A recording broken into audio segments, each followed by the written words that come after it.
Hi, welcome. Thank you very much for tuning in today for this week's episode of How I Choose to Live My Life. My name is Leslie Donaldson. And if you haven't been tuning in or today's your first day, you might want to take a look at our YouTube channel at ITR Polygraph.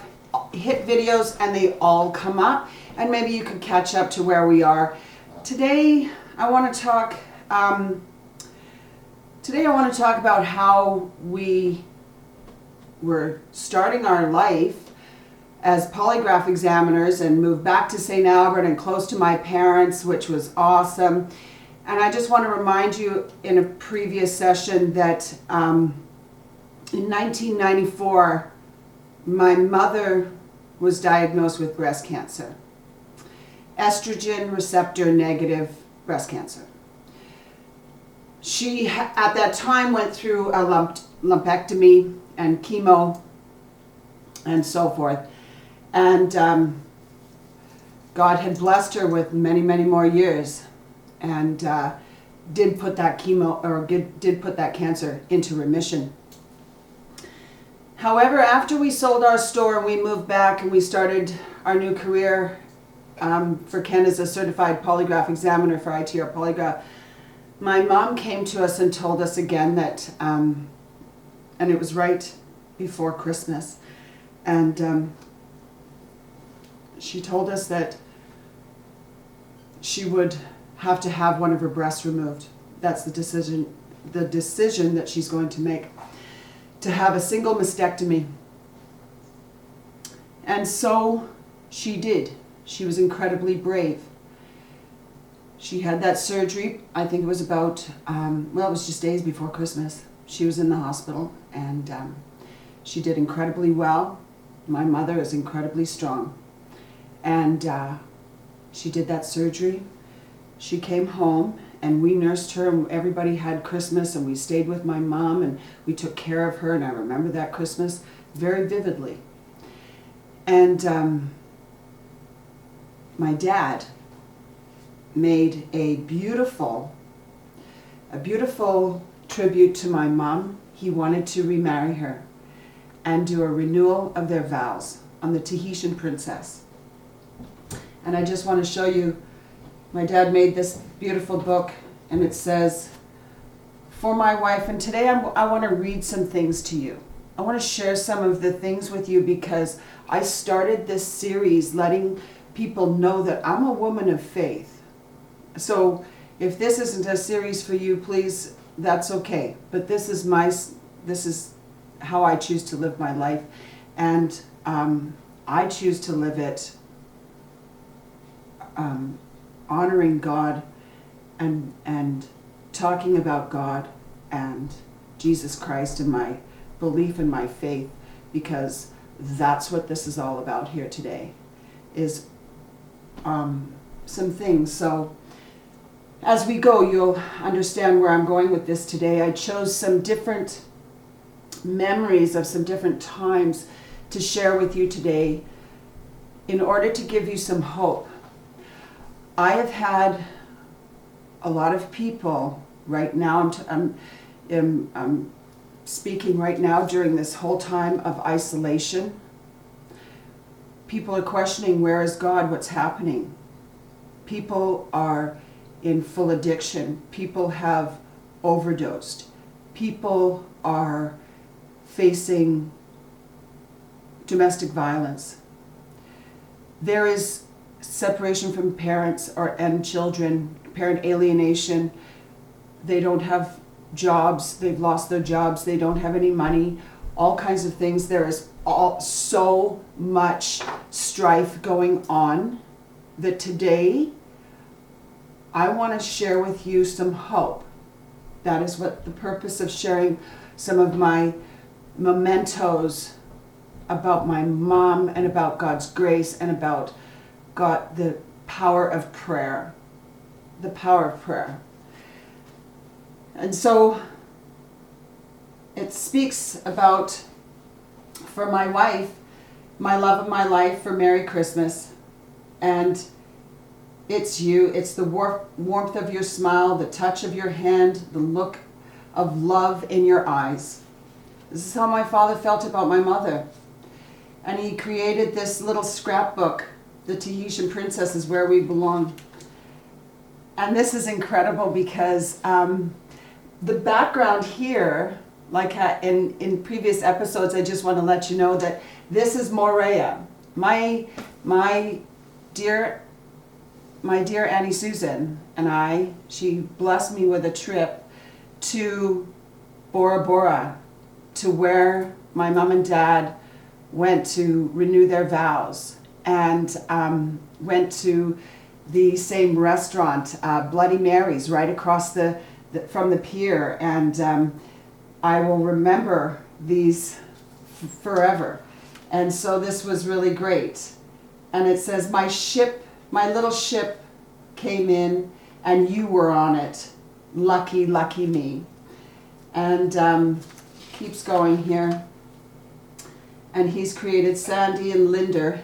He was English, so instead of calling her Linda, it was always Linda. And so this is just quite nice.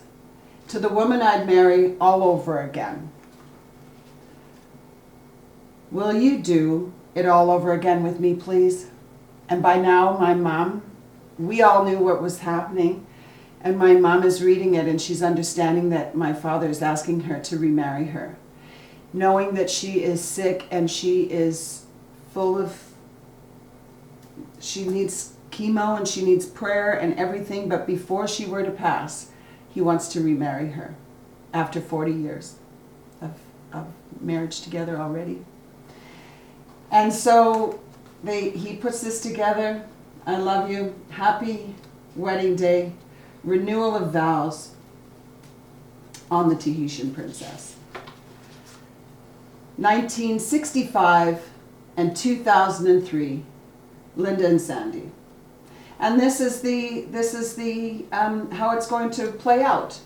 The Renewal of Vows ceremony out on the with the captain, and it's absolutely awesome.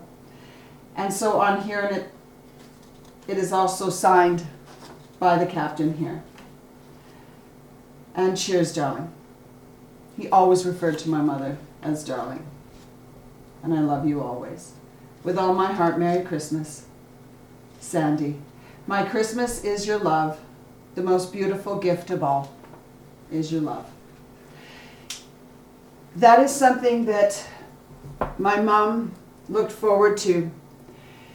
My mom went through the surgery. She went through chemo. She went through radiation. And my mom and dad went on the Tahitian Princess. But there came a time when my mom got incredibly sick.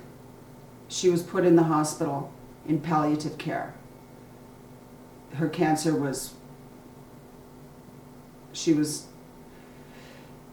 my mother was facing death, and I had been a part of a prayer chain through our church for another woman, and I don't have the permission to say her name today, but we prayed for her with a 24-hour prayer chain, and her cancer, her tumors shrunk, and that prayer chain worked for that lady. We were facing the same thing with my mom. It was Valentine's Day and she was in the St. Albert Hospital in palliative care. February 21st, 2004. It was a time, a Valentine's Day, full of prayer. And I want you to know something, that there were so many people. I created this prayer chain, 24-hour prayer chain for my mom. And anybody who was a part of that and wondered, what did I ever do with that? I want to let you know that I made an incredible scrapbook for my mom that she saw and that I gave her. And it says, a book of love for you, Mom. May God continue to bless our family. And what I did was, and I'm going to read this here, this front page, so that you understand it. And it's so big. It's so big and it's so heavy. In fact, I'm just going to kind of put it here because it's so heavy. But anybody who I opened it up actually to one of her sisters, Vicky Greer, what she is saying about her, February 26, 2004, being a part of the prayer chain, and all the cards and emails. I have them all, and I made a beautiful, and here too, from many people. But this one here, thinking of you just to brighten your day. Love you, Mom, Laura. Very nice. And so I just want to let you know that this is what we did, and I want to share what I wrote in the beginning of this book with you, because this is the part of hope and faith that comes into play here. February 21st, 2004, a Valentine's Day full of prayer for and love for Linda. I would like to create a prayer chain for my mother. She is in need of a miracle. I am hopeful that together we will create a very powerful prayer chain full of love and peace for her on February 14th, 2004. I am asking some of her family and friends, sorority chapter, and church family to commit a half an hour, 30 minutes per person for a total of 24 hours of prayer from 12 a.m. to 12 a.m., the whole day of Valentine's Day. All that is required is a commitment that you are able to spend 30 minutes in thought and prayer for Linda and her family and friends. This is between you and God and can be done wherever you are comfortable. I am a firm believer in the power of prayer and the power of divine healing. I am asking you specifically because I know the love you have for my mother. I thank God for blessing my mother and father with many loving family friends and family members. I believe that together with God's help, we will be able to fill my mother with hope, peace, and the warmth of God's love. If you would like to participate in what I believe will be truly powerful, please contact me either by phone or fax and email me. Please let me know what time you would like to dedicate to prayer. Thank you for your kind heart. This is a secret from my mom until February 13, 2004, when I will tell her of the love and devotion of her family and dear friends. If you would like to let her know that you prayed for her, feel free to call, fax, or email her on February 14, 2004. I know my mom. She is my best friend, and I know that her heart and soul will be full forever with love and peace from that moment on. This was my mom's cell phone number, all that stuff, and I know my mother, and I know what's in her heart, and she would be grateful for you to give blessings, thanks, and heartfelt prayers about a few key areas in her life. And these are some things that you're able to pray for people, to give thanks to God for empowering her with the strength and courage to try chemotherapy again. And give thanks to God for her body and mind in good shape for chemotherapy. For the scientists and the doctors who found chemotherapy to try and help her. My mom at that time took a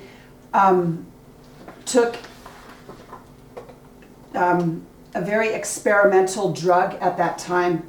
And I want to let you know that this goes on to say, God is almighty, and I believe, now hang on, I took my glasses off and I need them actually back on. God is almighty, and I believe he hears our prayers. I believe he will open our eyes to the miracles that has come from this prayer chain. I pray that we are able to see these miracles in whatever form God plans. I encourage all of us to pray about our own special, personal, and wonderful relationship we have with Linda and Sandy. Please feel free to pray about whatever is in your heart for them. Thank you all so much for sharing the love and faith you have with Linda, and I pray that God continues to bless you and your family and forever keeps you in the arms and full of peace. And that is love, Ken and Leslie, Alex, Paige, Juliet, and Olivia Donaldson. And really, I'm sharing this with everybody too, because so many people, and I hope that many people who did participate in this watch this, because I'm thankful to you, because if you did pray with this, you will know that My mom on Valentine's Day, when she knew that everybody was praying for her, she closed her eyes and she prayed for herself as well. She said, if everybody is praying for me, I want to pray for myself. She asked me to read scripture for her that day. And I want to let you know that she's received a miracle. She took the experimental drug for chemo to reduce the tumors. She went into palliative care. Nobody thought she would come out. In fact, my Uncle Robert had come because he thought he was going to come and say goodbye to her. But the power of prayer prevailed and shrunk her tumors. She went to the Cross Cancer Institute. They did a full scan of her and said, "You've received a miracle." And her tumors had shrunk. And it was an absolute miracle. My mom did not die in palliative care. She walked out 2 weeks later, walked out on her own 2 feet, walked out of that hospital, and she was given 8 more months. My mom wanted to go away she wanted to go on one last cruise. So she had gone on the Tahitianprincess and renewed her vows with my father. It was absolutely beautiful. I have the video of that. It's spectacular. And then she went on an Alaskan cruise.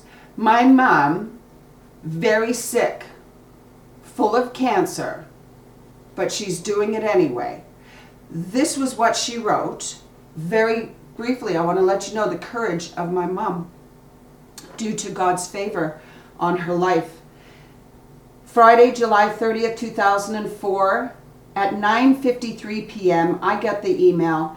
The subject is "Hi from Alaska." Hi everyone. Sorry it's taken me so long to email you. Now this is the hard part, right? Because I can hear my mom reading this. Sorry it's taken me so long to email you, but the internet on the ship is so slow. It's very frustrating. We're having a good time and the ship is beautiful. Our cabin and balcony are very nice as well. The scenery is gorgeous, but the weather has been crappy. We went to Hubbard Glacier first, and it was pouring and about 15 degrees. Yeah, my mother wouldn't be liking that. We haven't done much in the way of shore excursions, but your dad went out salmon fishing for a couple of hours this morning and caught 4. We are just on our way into dinner and are sharing a table with a very nice couple from New Zealand. We saw 5 whales spouting off in the distance, and the other night, while we were having dinner, that was so exciting. I hope the kids are having a good time at camp and that Juliet has gotten over Paige being away. We are at sea all day tomorrow and sailing the misty fjords, so we'll take lots of pictures. That's about all the news for now. Give the twins a big hug and a kiss from us both, and we will call you when we get back into Vancouver. Bye for now. All our love, Mom and Dad. I encourage you to have a relationship with your mom and dad, to have a relationship with God, to have a foundation of faith. Because if I didn't have a foundation of faith, I don't know where I would be today. Something else that was really awesome, and I encourage you to do this too, is to get a book, something like this. Don't let the memory of your mom and dad pass without you writing it down, who they are, to share with your grandchildren. My Auntie Susan was so spectacular. She took this book, and while my mom, she came home from Alaska, very sick, and we nursed her at home. But while she was at home, my Auntie Susan went through here and asked my mom all these questions and wrote it down. And it's spectacular to have. Please be encouraged that there is divine healing. Pray that. And sometimes we are healed here, and sometimes we're healed in heaven. Either way, it is divine healing. Thank you for listening to my story today. I pray you're encouraged. See you next time.